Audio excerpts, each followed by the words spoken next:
क्या आप विश्वास करेंगे कि एक ऐसा ज्ञान भी है जिसे सुनने के बाद मौत का डर छोटा लगने लगता है, असफलता का दर्द कम होने लगता है और जीवन का असली उद्देश्य समझ में आने लगता है।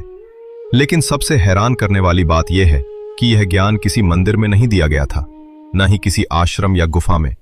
यह ज्ञान दिया गया था एक ऐसे युद्ध के मैदान में जहां लाखों योद्धा एक दूसरे का रक्त बहाने के लिए तैयार खड़े थे।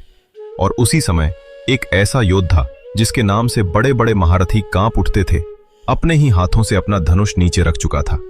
उसकी आंखों में आंसू थे, उसके मन में भय था और उसके सामने खड़े थे उसके अपने लोग। लेकिन तभी उसके सारथी ने कुछ ऐसा कहा जिसने केवल उस योद्धा का जीवन नहीं बदला, बल्कि आने वाले हजारों वर्षों तक करोड़ों लोगों का जीवन बदल दिया। आखिर क्या था वह रहस्य और क्यों आज भी पूरी दुनिया श्रीमद् भगवद गीता को जीवन का सबसे बड़ा मार्गदर्शक मानती है? इस कहानी को अंत तक जरूर सुनिए, क्योंकि हो सकता है आज आपको भी उसी ज्ञान की जरूरत हो जिसकी जरूरत उस दिन अर्जुन को थी। महाभारत का युद्ध शुरू होने वाला था। कुरुक्षेत्र की पवित्र भूमि पर दोनों सेनाएं आमने सामने खड़ी थीं। शंख बज चुके थे, योद्धा अपने अस्त्र शस्त्र संभाल चुके थे और हर किसी को बस एक ही क्षण का इंतजार था जब युद्ध का आरंभ होगा। लेकिन तभी पांडवों के सबसे महान धनुर्धर अर्जुन ने भगवान श्री कृष्ण से कहा कि वे उनका रथ दोनों सेनाओं के बीच ले चले।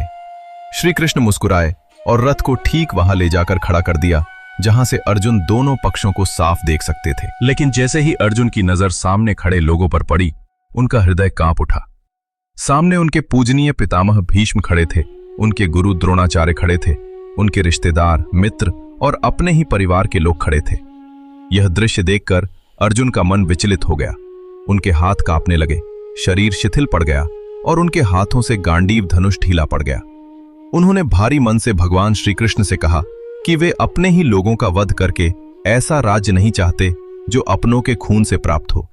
इतना कहकर अर्जुन रथ में बैठ गए और उन्होंने युद्ध करने से साफ मना कर दिया। कल्पना कीजिए, जिस योद्धा के साहस की कहानियां पूरे आर्यावर्त में सुनाई जाती थीं, वही अर्जुन उस दिन भीतर से पूरी तरह टूट चुके थे। लेकिन शायद उन्हें भी नहीं पता था कि उनका यह दुख पूरी मानवता के लिए एक ऐसे ज्ञान का द्वार खोलने वाला है जो हजारों वर्षों तक लोगों के जीवन को दिशा देगा। क्योंकि उसी क्षण भगवान श्री कृष्ण केवल अर्जुन के सारथी नहीं रहे, बल्कि वे पूरी मानवता के गुरु बन गए।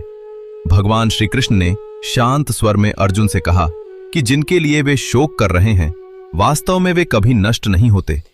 यह सुनकर अर्जुन आश्चर्य में पड़ गए। तब श्री कृष्ण ने उन्हें समझाया कि यह शरीर नश्वर है, लेकिन आत्मा कभी नहीं मरती। जिस प्रकार मनुष्य पुराने वस्त्रों को त्याग कर नए वस्त्र धारण करता है, उसी प्रकार आत्मा भी पुराने शरीर को छोड़कर नया शरीर धारण करती है।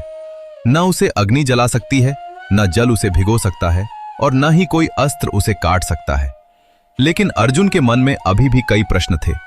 उन्होंने पूछा कि यदि आत्मा अमर है तो फिर मनुष्य को दुख क्यों होता है, मृत्यु का भय क्यों सताता है?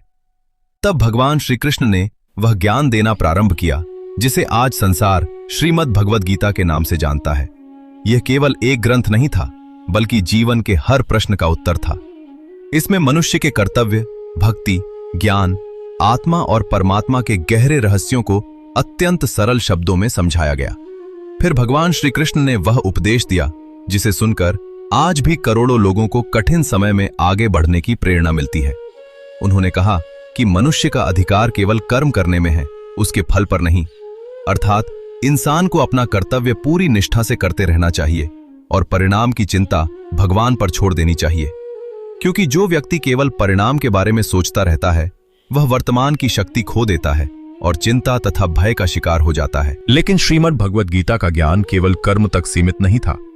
भगवान श्री कृष्ण ने अर्जुन को यह भी बताया कि संसार का सबसे बड़ा युद्ध बाहर नहीं, बल्कि मनुष्य के भीतर चलता है।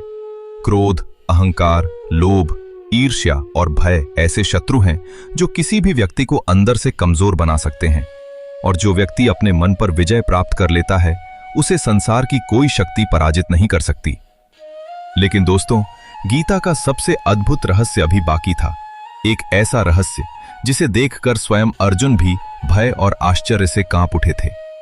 भगवान श्री कृष्ण ने अर्जुन को अपना विराट रूप दिखाया। वह रूप इतना विशाल, इतना दिव्य और इतना तेजस्वी था कि मानो हजारों सूर्य एक साथ आकाश में प्रकट हो गए हों। अर्जुन ने उस विराट स्वरूप में पूरे ब्रह्मांड को देखा। उन्होंने देखा कि समय स्वयं भगवान के अधीन है और इस संसार में जो कुछ भी घट रहा है वह सब उसी परम शक्ति की इच्छा से हो रहा है। उस क्षण अर्जुन को समझ में आ गया कि उनके सामने खड़े श्री कृष्ण कोई साधारण मनुष्य नहीं बल्कि स्वयं परमात्मा है। उनका भय समाप्त हो गया, उनका भ्रम दूर हो गया और उनके भीतर फिर से अपने कर्तव्य को निभाने का साहस जाग उठा। शायद यही कारण है कि हजारों वर्षों के बाद भी श्रीमद् भगवद गीता केवल एक पुस्तक नहीं है बल्कि करोड़ों लोगों के लिए आशा का दीपक है।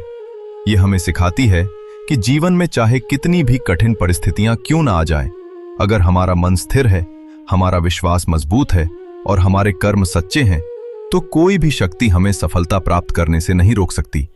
और शायद अगर उस दिन कुरुक्षेत्र के मैदान में अर्जुन टूटे नहीं होते तो दुनिया को यह अमूल्य ज्ञान कभी प्राप्त ही नहीं होता, क्योंकि कई बार जीवन के सबसे बड़े उत्तर हमें हमारे सबसे कठिन समय में ही मिलते हैं। लेकिन दोस्तों, श्रीमद् भगवद गीता के कुछ ऐसे रहस्य अभी भी बाकी हैं जिन्हें जानने के बाद आपकी सोच हमेशा के लिए बदल सकती है। आखिर भगवान श्री कृष्ण ने अर्जुन को विराट रूप क्यों दिखाया और उस रूप को देखकर अर्जुन भयभीत क्यों हो गए थे? इन रहस्यों को हम अगले भाग में जानेंगे। अगर आप भी श्री कृष्ण के दिव्य ज्ञान की इस यात्रा का हिस्सा बनना चाहते हैं तो वीडियो को लाइक करें, चैनल को सब्सक्राइब करें और कमेंट में लिखें जय श्री कृष्ण, क्योंकि अभी तो श्रीमद् भगवद गीता के रहस्यों की शुरुआत हुई है।